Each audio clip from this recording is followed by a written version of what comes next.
Oh my God, you guys. The entire block is surrounded.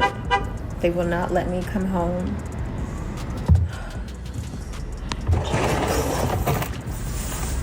I have an entire police force outside. They just got my husband, you guys. When they raided my houses and my property, it was actually about whack. Whack, Luce Cannon, 600, and this internet stuff. Welcome back to StarHush, where the streets meet the screen, and today's story is coming straight out of LA, and it's wild. For months, Luce Cannon was out here running his mouth in interviews, spilling street secrets like it was just regular talk. People were watching like, he's doing too much. They just got my husband, you guys.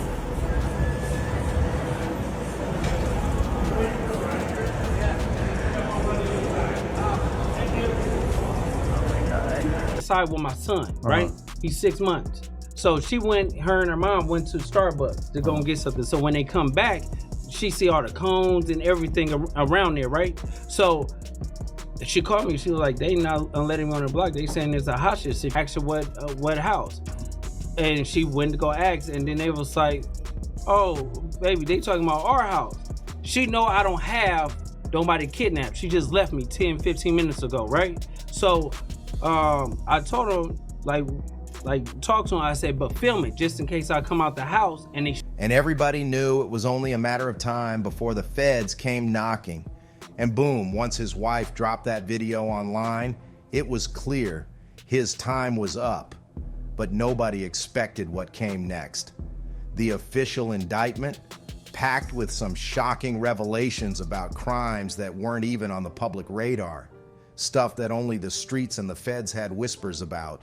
But now, it's out in the open and folks are saying Luce might be looking at a lifetime behind bars.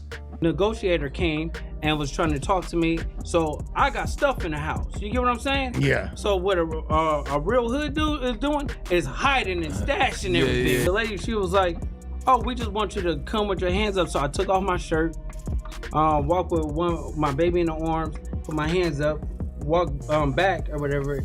She took the baby, they handcuffed me, put me in a car, and they was like, "We're gonna just check and see if it's a hostage situation. If it's not or whatever like that, we'll let you go." And that's what we're here to announce federal criminal charges against Eugene Henley Jr., a career criminal known as Big U, who used his contacts and leadership role in the Crips criminal street gang, the entertainment industry, and a youth charity to further his own criminal enterprise.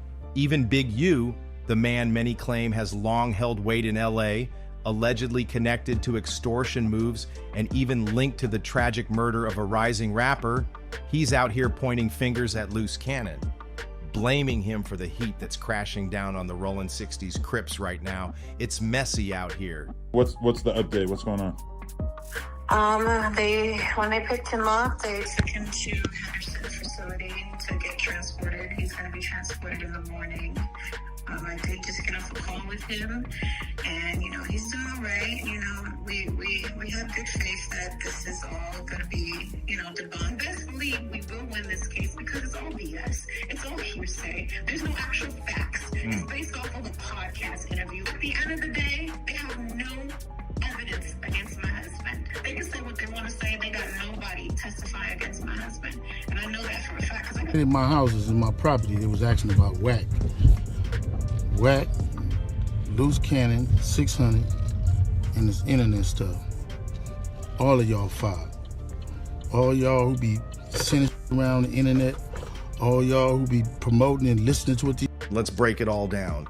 On March 19th, a video started going viral showing what looked like a major arrest going down.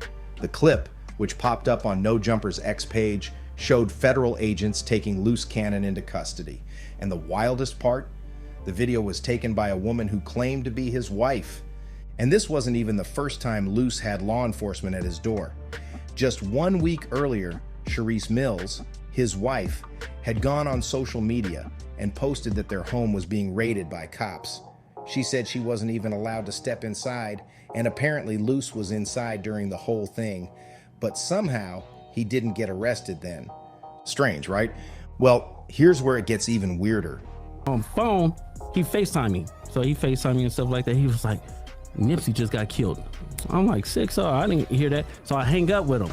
I called Nipsey and I'm like, Nipsey, what's up? He was like, oh, what's up with it? Nipsey answered.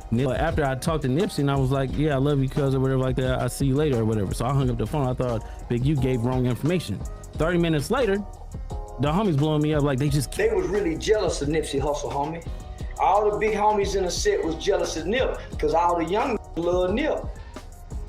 So Nip had got bigger than the set, cuz. Nip had connected Nip. Nip had got bigger than the set, cuz. Nip ain't big. Ain't nobody bigger than the set. According to reports, that raid was the result of a swatting call. Someone anonymously tipped off police, claiming Luce was holding someone hostage in his house. At the time, Sharice and her mom had just stepped out to grab Starbucks, and when they came back, they rolled up to a whole police takeover outside the apartment complex. Meanwhile, inside, Luce was chilling at home with their 6-year-old son. Innocent or not, that kind of attention never ends well, especially when the feds are already watching. And now, with this arrest going public and those court docs starting to circulate, it's looking like Luce Cannon might have talked himself straight into a cage. And do something, and the same we do it to, show up to the house like 10 minutes later when we trying to, counting everything, right? And we be like, how do they get that? Oh, well, we're gonna just give them like $40,000 back and stuff like that. But cuz it's actually putting us in paper. Wack a snitch. Wack is a cop working. If you notice, every time something happens in the street, like with the Quando Rondo situation, how do you know so much about a motherfucker? Like, I don't even know that much about that. You talk about he done robbed him and did this. Like, right. How do you know this unless you getting police reports? We all thought that was a bad drug deal, weed deal. You know that. The world thought that shooting was a bad weed deal between some Armenians or Persians. That's what the world thought. Welcome back to StarHush, where the masks come off and the streets talk loud. Things just took a wild turn for LA rapper Luce Cannon. And if you've been watching him closely, you knew this was coming. For months, he was popping up in interviews, dropping real street business like he forgot the feds got internet too. And now, he's in cuffs, and it's looking bad. Into my favorite hip-hop platform, World Star Hip Hop. And I got some bad news. I found out that my big homie is talking to the cops. Who's that? Who, me? What do you think I should do to him? Who's talking to? You think that he's a federal informant? I think he's definitely working. Till February of 2023, that Brick Baby goes on the internet with Flacco and says, out of nowhere, the world is oblivious to this. I guess they can't say OTF didn't slide for King Von anymore. You can't say that no more. Why?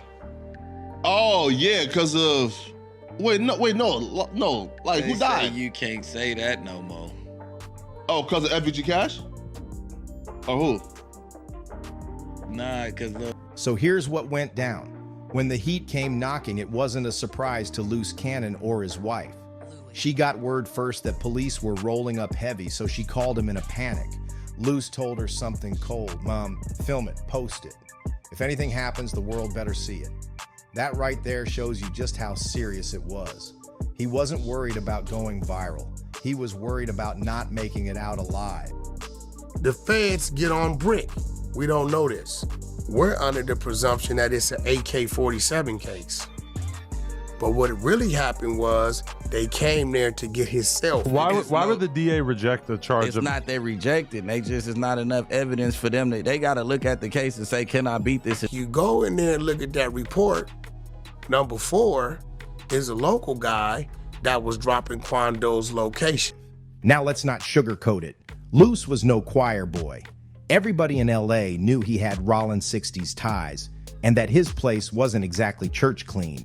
Word is, there were things in that house that could lock someone up for decades. So when law enforcement showed up, they didn't come light. They had negotiators, SWAT, the whole play. And while Luce was inside with his 6-year-old son, he used every second to stash whatever he could before they came busting in. But fast forward just 1 week, and the headlines hit like a freight train. Operation Drawdown was in full swing. March 19th, Luce Cannon, Big U, Brick Baby, and 16 more Rollins 60 associates were all swept up in a federal sting that's got people calling it the biggest RICO hit LA's seen in years. And the charges, not just your typical gang stuff. This indictment reads like something out of a Hollywood script: racketeering, wire fraud, intimidation, trafficking, and murder. The feds didn't just accuse them of being violent. They said this was a full-blown criminal network hiding under nonprofit organizations and music industry connections. Acting U.S. Attorney Joseph McNally went straight for the throat. The defendants ran a violent criminal organization while pretending to be anti-gang leaders and music execs. They weren't helping the community, they were terrorizing it. Even Big U, who's been long seen as a reformed OG and community mentor, got called out. The FBI said he was using public goodwill to mask illegal dealings and stealing from taxpayers and donors along the way. But one name stands out in the middle of all this: Rayshawn Williams. A 21-year-old rapper trying to chase his dream. He was flown out to Las Vegas in early 2021 by Unique Music, a label tied to Big U, for what he thought would be his big break. A week in Vegas, studio sessions, mentorship. It sounded like the kind of deal artists pray for. But something went horribly wrong. Rayshawn's body was later discovered abandoned in the desert. And that same label, those same mentors, are now under a federal microscope for what might have really gone down. From community leader to prime suspect, from mentorship to mayhem, this case is exposing a whole different level of street politics, and it's just getting started. Luce Cannon might have thought he was untouchable, but now he's just another name on a long RICO list, and the feds don't miss. Now this is where the story takes a dark turn. The victim at the center of it all, Rayshawn Williams, wasn't just some random up-and-coming rapper. He was someone who'd been mentored since his youth, even coached in football by a man he once looked up to. But 5 days before he was found dead, Rayshawn dropped a diss track, and all signs point to it being aimed squarely at Big U. Let's rewind for a second. In January 2021, Unique Music paid to fly Rayshawn out from California to Las Vegas, promising him a music opportunity that could have changed his life. They even set him up in a luxury Airbnb and gave him access to a recording studio. On paper, it looked like a dream gig. But things started going sideways fast. According to FBI documents, Rayshawn began missing studio sessions, and not because he was being lazy. Word is, he had no ride to get there. But that excuse didn't sit right with Big U. See, Big U had personally co-signed Rayshawn to Unique Music.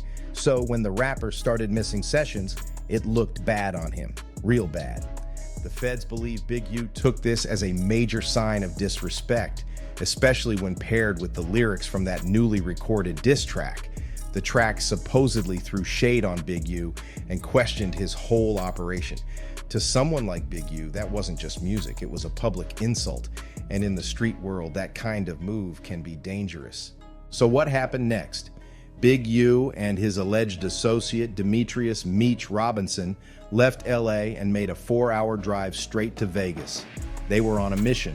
Not long after, on January 24th, around 7 p.m., Big U was seen pulling up to the studio. Later that night, Rayshawn showed up and recorded until midnight.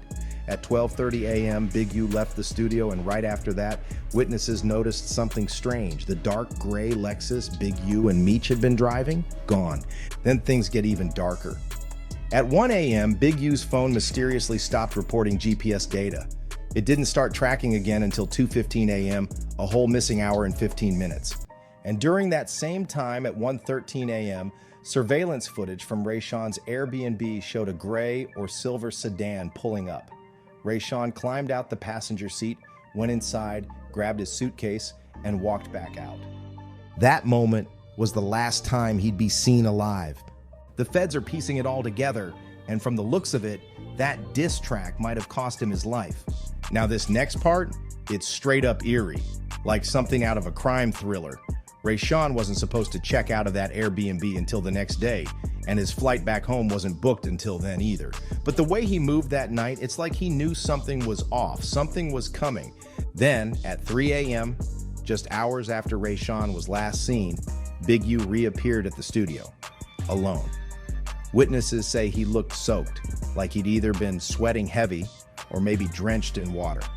When people asked about it, Big U casually claimed he'd just come from the gym, but who hits the gym at 3 in the morning? Yeah, that explanation wasn't sitting right with folks. Then came the breaking point. At 9 a.m. on January 25th, just a few hours later, Rayshawn's lifeless body was found dumped in a ditch near a Vegas landfill. He'd been shot in the face with a revolver, a weapon known for leaving no shell casings behind. Clean, cold, calculated.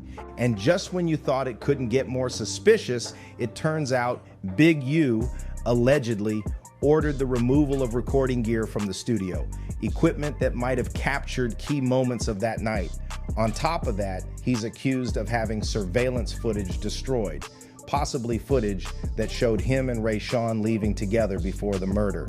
Authorities even tried to match Big U's DNA to evidence found on Rayshawn's body. The results? Technically inconclusive, but law enforcement refused to take him off the suspect list. The cloud of suspicion over him is thick, and it's not going anywhere. But that's just one piece of this puzzle. This RICO indictment runs deep, and the crimes being pinned on Big U and the Rollins 60s crew include everything from extortion to trafficking and wire fraud. And now that 19 affiliates are behind bars, the streets are finally starting to talk, and the secrets are spilling out fast. And guess what? Luce Cannon, the one who couldn't stop running his mouth in interviews, is telling folks he's innocent. Yep, according to his wife, he thinks this whole thing is a giant mix-up. Even Adam 22 from No Jumper got word from her with an update that has fans scratching their heads. According to Luce Cannon's wife, he's not worried at all. She's been telling folks that his charges are all based on hearsay, with zero solid evidence and no actual witnesses stepping up against him. In her words, Luce is confident he's walking free real soon. But while she's riding for her man, not everyone's feeling that same type of optimism. Big U, the man sitting at the top of this messy situation, sees things very differently. In fact, he's placing the entire blame for this federal crackdown on a few familiar names: Luce Cannon, 600, and Whack 100. According to Big U, these three have been way too loud online, talking reckless about street politics like it's gossip hour on social media. And now, everyone's paying the price. He claims their nonstop oversharing, interviews, and internet drama basically handed the feds a blueprint. And at the center of it all, the No Jumper podcast hosted by Adam 22. Fans have been giving Adam serious side-eye for years now, accusing him and his crew of giving gang members a platform to self-snitch. And now the streets believe the podcast is full of undercover setups. And it's not just fan theories. The No Jumper platform is literally named in the indictment. Wild, right? Even Big U, while on his way to turn himself in after the feds unsealed the RICO, publicly blamed Luce Cannon, 600, and Whack 100 for bringing heat to the Rollins 60s through their constant media appearances. Now here's where it gets really serious. On No Jumper, Luce Cannon made some explosive claims that people are still talking about, accusing Big U of being involved in Nipsey Hussle's death. The interview caused such a stir that it was quickly pulled down from the internet, but the damage had already been done. Luce claimed that just 30 minutes before Nipsey was killed, Big U called him. Shocked, Luce says he immediately hit up his cousin Nipsey, who picked up the phone, and then bam, not even an hour later, Luce got another call. This time, it was the news that Nipsey Hussle had just been shot. That moment? It happened on March 31st, 2019. Nipsey was shot multiple times outside the Marathon clothing store in South LA and pronounced dead at 3:55 p.m. The official report pinned the shooting on Eric Holder Jr., who was found guilty of first-degree murder and sentenced to 60 years to life. They said it was over accusations that Nipsey had called him a snitch. But Luce Cannon's story throws a different light on the timeline. And he's not the only one suggesting something deeper. Charleston White, who's known for his controversial takes, also publicly claimed Big U played a part in what happened to Nipsey. According to Charleston White, the situation inside the Rollin 60s was more twisted than anyone expected. He claimed the gang had grown jealous of Nipsey Hussle because he'd outgrown the streets. Nipsey was getting love from the whole city, especially the younger generation, and that made him a threat. His name had more weight than the gang itself, and in Charleston's words, that kind of power made him a target. But Luce Cannon? He wasn't even close to being done airing out the crew's secrets. His next reveal on No Jumper would go on to play a major role in the new RICO indictment. Luce claimed Big U had once put together a robbery on a weed dispensary, and Luce himself was the one who carried it out. But here's where it gets dirty. After the job, Big U invited the dispensary owner back, returned some of the money, and played it off like he was saving the day. The feds caught on quick. They said this was Big U's twisted version of street tax, pay up for protection, or get handled by the same dudes offering to keep you safe. Basically, he was running a full-blown extortion ring, mafia style. The Rollin 60s weren't just banging in the streets, they were running businesses like rackets. But Luce Cannon wasn't the only one out here dropping street secrets. Whack 100, yep, the same Whack who's always talking online, got called out by Brick Baby, who's also caught up in this RICO case. Brick straight up said Whack's working with the feds, and honestly, some folks think he might be onto something. Whack went viral after saying wild stuff about Quando Rondo's shootout, thinking it was just a failed drug deal. He didn't even realize that was linked to King Von's death and the whole Get Back beef. That made people start questioning how much Whack actually knows, or if he's just acting confused to keep heat off himself. The situation got even messier when a now deleted World Star Hip Hop video surfaced, accusing Whack 100 of being a federal informant. People were convinced that something fishy was going on behind the scenes. But hold on, because now Whack 100 is flipping the script, accusing Brick Baby of being the real snitch. He even said Brick was helping the feds build a case against Lil Durk and OTF. And once you start connecting the dots, it starts getting real suspicious. Here's what happened. Months before Lil Durk and other OTF members got wrapped up in their own federal mess, the feds raided Brick Baby's house. But instead of going to jail like most people in that situation, Brick was mysteriously released. No charges, no case. And guess who bailed him out? Adam, 22. Whack claims that kind of treatment only means one thing. Brick Baby might be compromised. According to Whack, that's why Brick was let go, because he's been giving the feds inside info. And what really set things off? Whack says Brick snitched on Durk and OTF. During a podcast, in an episode with Poetic Flacco, Brick Baby casually dropped a bombshell saying, "No one says Von's death wasn't avenged because OTF got back at Quando Rondo's cousin." Just like that, he confirmed what the feds were already investigating, and possibly gave them more ammunition against Durk's crew. It turns out after Brick Baby opened up on that podcast, the feds didn't just sit back and listen. They acted fast. According to Whack 100, once Brick started dropping names and situations involving Quando Rondo's cousin, the feds got a warrant to seize his phone, believing it held key details tied to the hit. But here's the wild part. Brick never told anyone that the feds came knocking for his phone. Instead, he told people he caught a gun charge. That was back in March. And even though he said it was a weapons case, Brick Baby has never been officially charged. No arraignment, no court date, nothing. Which is super strange, especially since he's a convicted felon. Any other felon with a gun charge, they're getting booked, no questions asked. But Brick, somehow he just skated free. He claimed the DA dropped the case due to lack of evidence, but most people aren't buying that explanation at all. And then came Lil Durk's federal indictment, and Whack 100 had something else to say. He claimed the real reason the feds were after Brick's phone was because they believed he helped line up Quando Rondo's location the day his cousin was targeted. Whack said the feds even told Quando that his own people set him up, his own gang, the Rollin 60s. Yep, Brick Baby and Quando were claiming the same set, and when Quando pulled up in Atlanta, he checked in for protection. That's why he later got on social media and distanced himself from the gang, saying they never had his back. Turns out, he might have been right. But honestly, even with Brick Baby's name getting tossed around, folks are saying Luce Cannon and Big U brought a lot of this heat on themselves. These two weren't exactly hiding. In fact, they were putting everything out there like it was regular content. Luce Cannon was out here literally filming himself fighting dudes in broad daylight just for talking to his baby mama. Meanwhile, Big U was out there extorting filmmakers, straight up telling production crews they needed his permission to shoot anything in the neighborhood. And the craziest part? He recorded the whole thing. The internet wasted no time roasting him in the comment sections.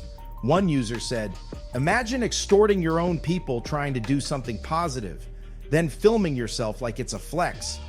Another one joked, "Yeah, whatever they said Big U did, he definitely did it." People even brought up how other rappers handle that permission slip pressure. Remember when DaBaby stood his ground in East Atlanta? Some local goons tried to press him at his video shoot, demanding that he show his so-called pass to shoot in their hood. But DaBaby wasn't about to play that game. He refused to fold, and in an interview with Vlad TV, he said those dudes were lucky he was in a good mood. According to him, God must have been with them that day.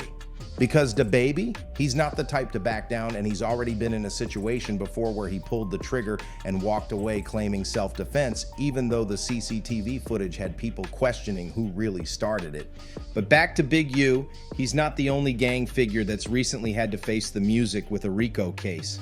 Just like him, rapper Casanova filmed himself right before turning himself into authorities. It's like these indictments keep coming, and they're sweeping through the industry like wildfire. December 1st, 2020, the feds pulled the trigger on a major takedown, locking up 17 members of the untouchable Gorilla Stone Nation. Just hours before the arrest, prosecutors from the Southern District of New York had already filed a warrant for Casanova. The Brooklyn rapper they claimed was deep in the gang's leadership circle. And when that indictment dropped, it read like the script to a full-blown crime movie. But this wasn't Netflix. This was real life. This wasn't just some group of guys repping a block. According to the feds, Gorilla Stone was a full-on criminal enterprise with a chain of command and operations stretching from New York down to Florida. They were being hit with serious federal heat, racketeering, conspiracy to move controlled substances, illegal weapons, and connections to violent crime. It wasn't just rumors either. The feds had receipts.